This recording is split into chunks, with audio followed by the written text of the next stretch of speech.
Hi everyone, welcome back to our channel Monkey Talkies. இன்னைக்கு நம்ம சேனல்ல நம்ம பார்க்க போற படத்தோட ரிவ்யூ என்னவா இருக்கும்னு கண்டிப்பா உங்களுக்கே தெரியும். Yes, it's going to be a Vidaamuyarchi. பண்டிகை அன்னைக்கு படம் ரிலீஸ் ஆகலன்னா என்ன, படம் ரிலீஸ் ஆகிற அன்னைக்கு தான் பண்டிகை அப்படிங்கிற மாதிரி இன்னைக்கு இந்த படம் பார்த்தீங்கன்னா ஒரு கோலாகலமா ஒரு பயங்கரமான ஒரு ஓப்பனிங் பார்த்தீங்கன்னா இந்த படத்துக்கு கிடைச்சிருக்கு. ஸோ ஃபர்ஸ்ட் டே ஃபுல்லாகவே ஹவுஸ்ஃபுல் தான். ஸோ அது ஒரு சைடு இருக்கட்டும், இந்த படம் எப்படி இருக்கு, இந்த படம் நல்லா இருக்கா அப்படிங்கிற எல்லாத்தையுமே இந்த ரிவ்யூல நம்ம பார்க்கலாம். So let's get into the review of Vidaamuyarchi. ஒரு மாஸ் ஆடியன்ஸ் இருக்கிற ஒரு ஹீரோ ஒரு கிளாஸான த்ரில்லர் படத்தை பார்த்தீங்கன்னா ரீமேக் பண்ணுறாரு. ஈவன் தோ இது ஒரு ரீமேக் படம் அப்படிங்கிறதுனால இதோட எக்ஸ்பெக்டேஷன் மீட்டர் பிற அஜித் படங்களாக கம்பேர் பண்ணும்போது ஓரளவுக்கு ஆட்டோமேட்டிக்காக கம்மியாயிருது. பட் அஜித் அப்படிங்கிற ஒரு சிங்கம் அதோட ஸ்க்ரீன் ப்ரெசன்ஸ் மூலமாக பார்த்தீங்கன்னா ஆடியன்ஸை கட்டி இழுத்தவர். அந்த வகையில் இந்த படம் எப்படி இருக்கும் அப்படிங்கிற ஒரு எக்ஸ்பெக்டேஷனோட உள்ளே போய் பார்க்கும்போது ஃபஸ்ட்டு 15 மினிட்ஸ் மகிழ் திருமேனி is known for his writing. But அவரோட ஜோனே இல்லாதது அப்படிங்கிறது பார்த்தீங்கன்னா இந்த காதல் சீன், காதல் காட்சிகள். அது வந்து எப்போவுமே அவரோட படங்களில் வந்து ஆன் அண்ட் ஆஃபாக இருக்கும். சில சீன்ஸ் கிளிக் ஆகும், சில சீன்ஸ் பார்த்தீங்கன்னா ஒரு மாதிரி கிரிஞ்சியாக இருக்கும். அந்த விதத்தில் இந்த ஒரு இனிஷியல் 20 மினிட்ஸ் அப்படிங்கிறது வந்து இந்த படத்தை பொறுத்த வரைக்கும், ஏன்னா இதுதான் உயிர் நாடி. The chemistry between Ajith sir and Trisha has to be very very strong. ஏன்னா அப்படி இருந்தால் தான் ஆடியன்ஸ் வந்து கனெக்ட் ஆக முடியும். அதில் ரொம்பவே தெளிவாக இருந்திருக்காரு. நான் சொன்ன மாதிரி அந்த ஒரு இனிஷியல் 20 மினிட்ஸ் அப்படிங்கிறது வந்து ஆடம்பரம் இல்லாமல் ஒரு அலப்பறை இல்லாத மாதிரியான ஒரு டைட்டில் கார்டு. சிம்பிளாக அஜித் குமார், பட் என்ன முன்னாடியே பார்த்தீங்கன்னா பத்மபூஷன் விஷ் பண்ணுறாங்க. அதுக்கடுத்து படம் அந்த மாதிரியான ஒரு ஸ்லோ பேஸில் தான் பார்த்தீங்கன்னா ஒரு 15 to 20 மினிட்ஸ் நான் சொன்ன மாதிரி it's trying to build the characterisations, அதை ஆடியன்ஸ் கூட புகுத்துறதுக்கு ட்ரை பண்ணுறாங்க. அதுக்கப்புறம் அந்த 20 நிமிஷத்துக்கு அப்புறம் பார்த்தீங்கன்னா எஸ்பெஷலி எனக்கு அந்த என்ன ரொம்ப பிடிச்சிருந்தது அப்படின்னா, மகிழ் திருமேனி அவரோட ஜோனே இல்லாததுனால ரொம்ப பார்த்தீங்கன்னா இந்த 20 நிமிஷத்துக்கு மேலே கான்சென்ட்ரேட் பண்ணியிருக்காரு. ஆடியன்ஸ் கூடயுமே பார்த்தீங்கன்னா ஓரளவுக்கு கனெக்ட் ஆகிற மாதிரியான ஒரு விஷயத்தை வந்து அந்த 20 மினிட்ஸில் பண்ணிடுறாங்க. அதுக்கப்புறம் படம் எந்த இடத்துலையுமே பேஸ் குறையவே இல்லைங்க. At the same time high மொமெண்ட்டாக இருக்கா அப்படின்னு கேட்டால் கண்டிப்பாக இல்லை. பட் எந்த இடத்துலையுமே இன்டென்ஸும் குறையவே இல்லை. இந்த படத்தை அந்த இன்டர்வல் வரைக்கும் சம்திங் இஸ் ஹேப்னிங், ஏதோ ஒன்று க்ரூவ் ஆகிட்டு இருக்கு அப்படின்னு நம்ம இன்டென்ஸாக சீட்டில் உட்காந்து கவனமாக பார்க்குற மாதிரி ஒரு நேர்த்தியான ஒரு ஸ்க்ரீன் பிளேயை பார்த்தீங்கன்னா கையாண்டிருக்காரு மகிழ் திருமேனி முதல் பாதியை பொறுத்த வரைக்கும். போஸ்ட் இன்டர்வலுக்கு அப்புறம் படம் கொஞ்சம் டிப் ஆகுது.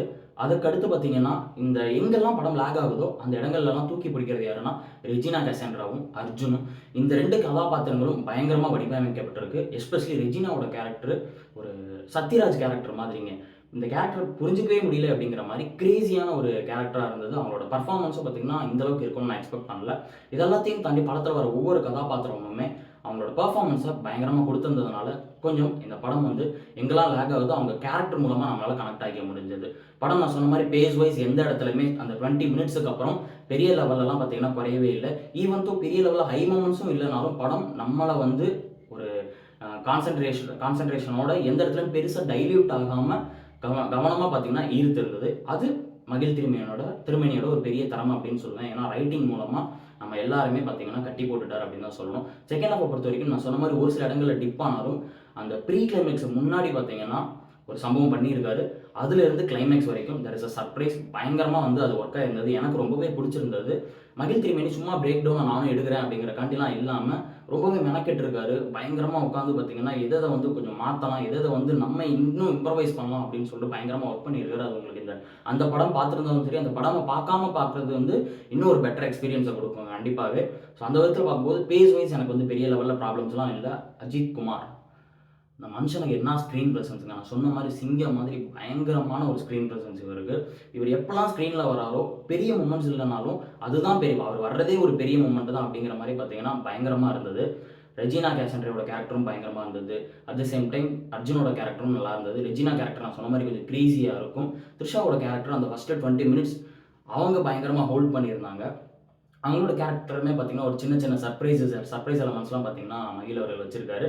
ஸோ தட்ஸ் வாட் நான் சொன்ன மாதிரி மகிழ் வந்து அவர் வந்து அவரோட ஸ்ட்ராங் ஜோனே பார்த்தீங்கன்னா திரைக்கதையோட ரைட்டிங் அப்படிங்கிறது வந்து அவ்வளோ இன்டென்ஸாக இருக்கும். அவரோட பழைய முன்னாடி படங்கள் டெக்னிக்கலாக படம் வந்து படு பயங்கரமான ஒரு ஸ்ட்ராங்கு. கேமரா வைஸாக இருக்கட்டும், மியூசிக் வைஸாக இருக்கட்டும், அணி வந்து நான் சொன்ன மாதிரி எங்கெல்லாம் இந்த படம் டிப் ஆகுதோ அவரும் பார்த்தீங்கன்னா ஒரு பெரிய லெவலில் இந்த படத்தை எப்படியாவது எலிவேட் பண்ணிடணும் அப்படிங்கிறத பயங்கரமாக ஒர்க் பண்ணியிருக்காரு. At the same time cinematography Hollywood விஷுவல்ஸை பார்த்தீங்கன்னா பயங்கரமாக கேப்சர் பண்ணிட்டு வந்து ஆடியன்ஸ்க்கு வந்து ஒரு புது விதமான எக்ஸ்பீரியன்ஸை சினிமாட்டிக் எக்ஸ்பீரியன்ஸ் விஷுவலாக கொடுத்துருக்குறாங்க. மியூசிக்கும் நல்லா இருந்தது. எடிட்டிங் இந்த படத்தை வந்து பார்த்திங்கன்னா முடிஞ்ச அளவுக்கு எவ்வளோ தூரம் இன்டென்ஸாக நம்ம கொண்டு போக முடியும், எந்தெந்த இடத்துல கட்ஸை வந்து ஆடியன்ஸை எக்ஸைட் பண்ணும் அப்படிங்கிறதெல்லாம் பார்த்திங்கன்னா பார்த்து பார்த்து பண்ணியிருக்கிறாங்க. ஓவராலாக டெக்னிக்கல் வைஸாகவும் சரி, ரைட்டிங் வைஸாகவும் சரி, பேஸ் வைஸாகவும் நீங்கள் ஒரு த்ரில்லர் ஃபேன் அப்படின்னா கண்டிப்பாகவே இந்த படம் உங்களை ஒரு சில இடங்களில் வந்து சீட் ஆஃப் ஏஜுக்கு வர வைக்கும். இன்டென்ஸாக உங்களை உட்கார வச்சு இந்த படத்தை வந்து முழுசாக பார்க்க வைக்கும். If you are mass fan கண்டிப்பாக இது வந்து உங்களுக்கான படமாக இருக்காது. ஏன்னா பெரிய பெரிய ஹை மூமெண்ட்ஸோ நீங்கள் விசில் அடித்து பார்க்குற மாதிரியான மூமெண்ட்ஸ்லாம் பார்த்தீங்கன்னா இந்த படத்தில் வந்து இருக்காது. அதர் தென் தட் நான் சொன்ன மாதிரி ஒரு கிளாசிக்கான ஆக்ஷன் ஃபிலிம், பயங்கரமான ஸ்டைலிஷான ஆக்ஷன் ஃபிலிம். அதுவும் அஜித் சார் வந்து பயங்கரமாக இந்த படத்தில் வந்து சண்டை போட்டிருக்காரு. அவரோட உடலை பார்த்தீங்கன்னா அவர் வருத்தினதுக்கு ஒரு பயன் வந்து இந்த படத்தில் நம்ம பார்க்கும்போதே தெரியும். ஸோ ஓவராலாக எனக்கு இந்த படம் ஒரு சாட்டிஸ்ஃபைங்கான ஒரு த்ரில்லர் ஃபில்மாக இருந்தது. இந்த படத்துக்கு நம்ம சேனலோட ரேட்டிங் 3.5 அவுட் ஆஃப் 5. ஸோ நம்ம சேனலை சப்ஸ்கிரைப் பண்ணிடுங்க. மறக்காமல் அந்த பெல் பட்டனையும் ப்ரெஸ் பண்ணி வச்சுக்கோங்க ஃபார் மோர் ரிவ்யூஸ். ஸோ ஒரு ஜென்யூனான ரிவ்யூ தான் நம்ம கொடுத்துருக்கோம். See you guys in the next review. Until then, sign off from Mahi Takis.